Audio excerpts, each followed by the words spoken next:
deal is that everybody doesn't wake up motivated, fired up. I mean, I'll give you a great example. It's one of those things when it comes to like fitness, right? You don't go to the gym when you feel like it. You go on your schedule. Your body, just ignore it, go, right? Stay on your regimen. So this morning, I actually want to start with a little bit of motivation, and it's a message that I really believe in. I want everybody in here to listen really closely to what I'm about to tell you. My message for you this morning is that you are not your past. And I think this is extremely critical for everyone to understand, especially when you're embarking on a journey to success. You are not your past. One of the biggest things that you hear people say is that their past happens to them. The past does not happen to you, it just happens. And so what I want you guys to understand is the one thing your competition cannot take from you is the fact that no matter how many times you get knocked down, you're going to get back up and try again. I want to really reinforce that. We talked about that last week, right? We talked about the idea of you make mistakes, you learn from mistakes, you don't do it again, right? When you're embarking in a new career, learn from that. The only thing that happens is, as a result of an action, is either you win or you learn. It really bothers me when people say they lose. You never lose. You either win or you learn. You are not your past. So think about something really bad that happened to you, right? Like you called that lead and they just yelled at you on the phone, said, never call me again.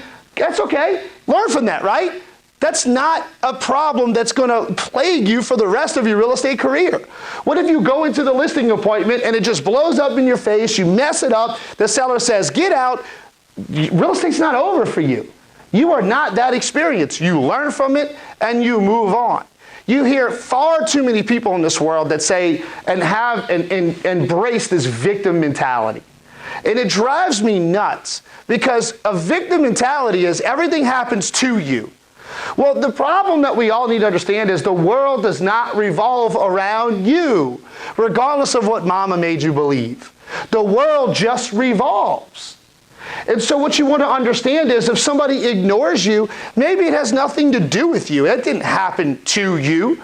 When it comes to business, especially a career like real estate, if you're new to it, you learn from every experience and you move on. You are not your past. Your past does not define you, it teaches you.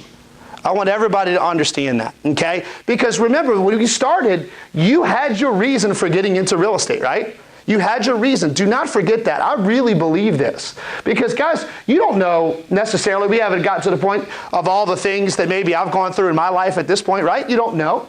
But we were talking earlier, you say, oh, he's motivated, he's got energy. It's because I know I'm not my past. If something bad happened to me, it didn't happen to me, it just happened. You guys understand that? Because things are going to happen that are outside of your control. It should never define who you are, your life, your attitude, your level of success. That's all baloney, man. You are in control. You're driving this car. And so I want everybody to understand you are in full control of your destiny. Do not worry about other people. We talked about the cold water committee, right? Surround yourself with positive people, successful people, and do not worry about the past because there's a reason in your car the windshield is this big and the rearview mirror is this big. Right? You should not be spending a whole lot of time on what's behind you. You should be focused on what's ahead of you. And in this room, we're talking to the 10%ers, the 1%ers, right? What's ahead of you is the success that you deserve. Because you do deserve success. That if you put in the effort, you're going to achieve the success you deserve. You will. The only thing that cannot be controlled is how much effort you put into it. So one of the biggest attitudes and one of the biggest adjustments I want everybody to understand is you will not be outworked.